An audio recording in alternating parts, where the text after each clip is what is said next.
बिस्मिल्लाहिर्रहमानिर्रहीम। अस्सलाम वालेकुम डियर स्टूडेंट्स। तो आज हम अपना क्लास 12 का फिजिक्स का हमने चैप्टर नंबर 14 स्टार्ट करने जा रहे हैं और टॉपिक नंबर 14.1 फर्स्ट टॉपिक पढ़ेंगे which is magnetic field due to electric current in a long straight wire. ठीक है, तो नंबर 14 हमारे पास जी इलेक्ट्रोमैग्नेटिज्म। ठीक है, तो इसके अंदर ज़्यादातर हम इलेक्ट्रोमैग्नेटिज्म के जो कुछ एक्सपेरिमेंट्स हैं उनको भी स्टडी करेंगे।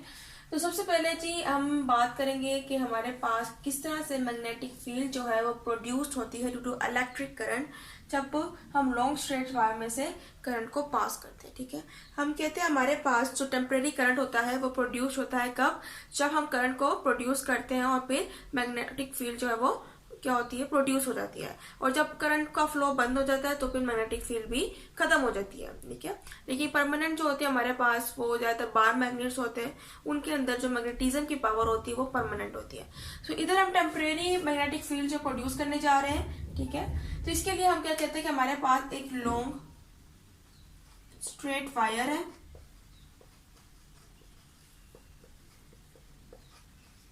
ठीक है, फॉर एग्जाम्पल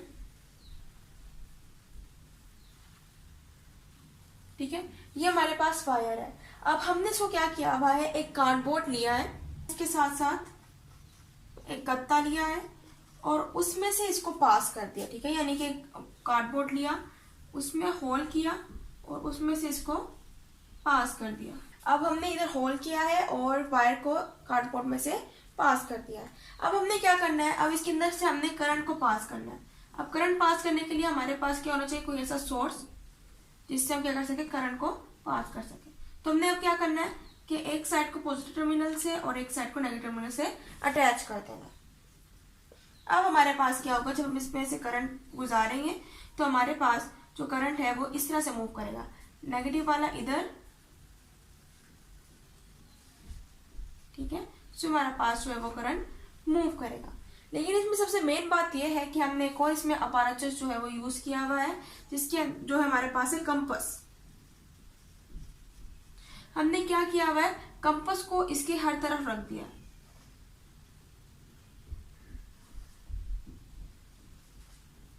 ठीक है, एक यहाँ पर भी हमने कंपास को रखा हुआ है। अब इसके सराउंडिंग में, ठीक है ना, एक सर्कल की शेप में हमने कंपास को रख दिया है। ठीक है, अभी कंपास की नीडल जो है हमने इनको नॉर्थ साउथ डायरेक्शन में क्या कर देना है, नॉर्थ साउथ डायरेक्शन में सेट करना है। अब ये जो है ये नॉर्थ साउथ डायरेक्शन में क्या हुई है, सेट हुई हुई है। ठीक है, अब जब हम करंट पास करेंगे तो करंट पास करने की वजह से हमारे पास जब इस रोड के अंदर, ठीक है ना, जो वायर है स्ट्रेट वायर है, जिसको हम रोड कह रहे हैं, अब इस रोड के अंदर, इस वायर के अंदर से जब करंट पास होगा तो यहाँ पर क्या होगी, मैग्नेटिक फील्ड प्रोड्यूस होगी, जिसकी वजह से हमारे पास जो कंपास है उनकी नीडल्स भी मूव करना शुरू कर देंगी। और वो मूव करते करते क्या बना लेंगी, टेंजेंट बना लेंगी। वो टेंजेंशियल हो जाएंगी टू द सर्कल। कैसे, हमें पता है कि अगर सर्कल के ऊपर से कोई भी लाइन उसको टच करके गुजरती है तो हमारे पास होता है टेंजेंट। ठीक है, अब इधर क्या होगा कि कंपास की जो लाइन है वो ऐसे हो जाएगी जिससे वो सर्कल को पास करके गुजर रही है। ठीक है, तो क्या हो जाएंगी, यूं टेंजेंशियल हो जाएंगी टू द सर्कल। ठीक है, सो अब करंट हमने पास किया हुआ है। अब ये क्या हो गई है जी, कंपास ने मूव किया है, इसने शो किया है कि मैग्नेटिक फील्ड जो है वो प्रोड्यूस हो गई है और हमारे पास जो कंपास की जो नीडल्स है उनकी डायरेक्शन क्या होगी, टेंजेंशियल टू द सर्कल। लेकिन अब हम क्या करते हैं जी, अब हम चेंज कर देते हैं, करंट का जो फ्लो है उसको रिवर्स कर देते हैं। ठीक है, फॉर एग्जाम्पल, ठीक है, सो अब हमारे पास करंट का जो फ्लो है वो रिवर्स हो जाएगा।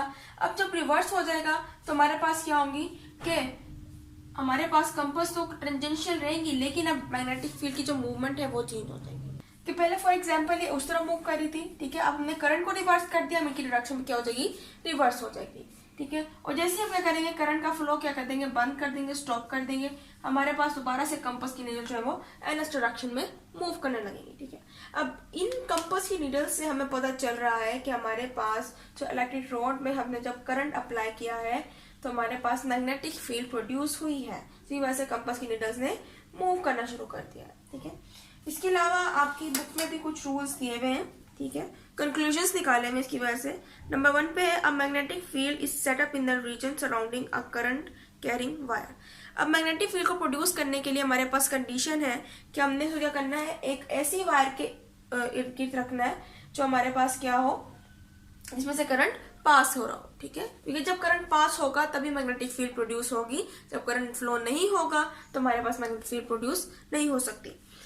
दूसरे हमारे पास है the lines of force are circular and their direction depends upon the direction of the current. जैसा कि हमें पता है electric field lines, electric lines of force हमने पढ़ा था, और हमने बात की थी हमारे पास जो इलेक्ट्रिक फील्ड लाइन्स है वो फ्रॉम पॉजिटिव मूव करती है और एंड करती है और द नेगेटिव। लेकिन ये हमारे पास जो इलेक्ट्रिक फील्ड लाइन्स होती है, लाइन्स ऑफ फोर्स होती है, हमेशा इमेजिनरी होती है, हम इनको इमेजिन करते हैं, ठीक है। अब इधर हमने फॉर एग्जांपल हमने कहा था कि पॉजिटिव नेगेटिव टर्मिनल को अट्रैक्ट कर रहा है, तो क्या होगा कि पॉजिटिव में से आउटवर्ड जो है वो इलेक्ट्रिक फील्ड लाइन्स मूव करेंगी और नेगेटिव में इनवर्ड मूव करेंगी। तो इस तरह से हमारे पास कुछ सर्कुलर सी एक स्ट्रक्चर बन जाता था, जो लाइन्स थी वो स्ट्रक्चरल यूं सर्कुलर में बनती थी मूव। तो इस तरह भी हम ये कह रहे हैं कि इधर भी जो लाइन्स ऑफ फोर्स प्रोड्यूस होंगी वो सर्कुलर होंगी, ठीक है। और लाइन्स ऑफ फोर्स हमेशा इमेजिनरी होती हैं और इनकी जो डायरेक्शन है वो हमेशा करंट की डायरेक्शन पर डिपेंड करेगी, ठीक है। क्यों? क्योंकि लाइन्स ऑफ फोर्स उसी डायरेक्शन में प्रोड्यूस होगी जहां पर हमारे पास करंट जो है वो फ्लो कर रहा होगा।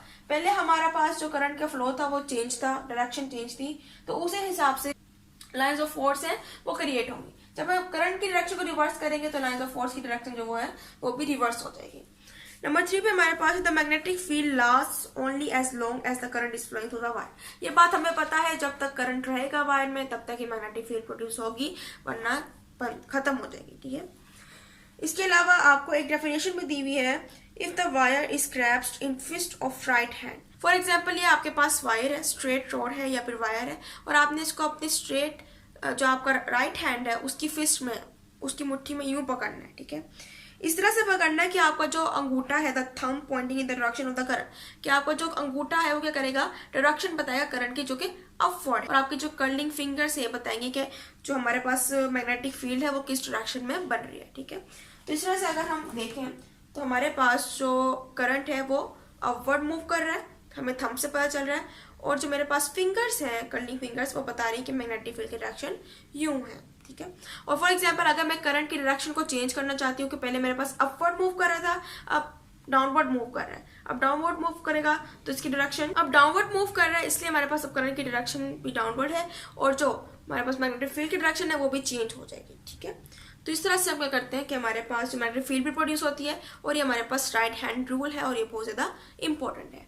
सो उम्मीद है आपको लेक्चर समझ आया होगा। इंशाल्लाह लेक्चर में मजीद जो टॉपिक्स हैं इलेक्ट्रोमैग्नेटिज्म के उसको हम लेकर चलेंगे। सो तब तक के लिए अल्लाह हाफिज़।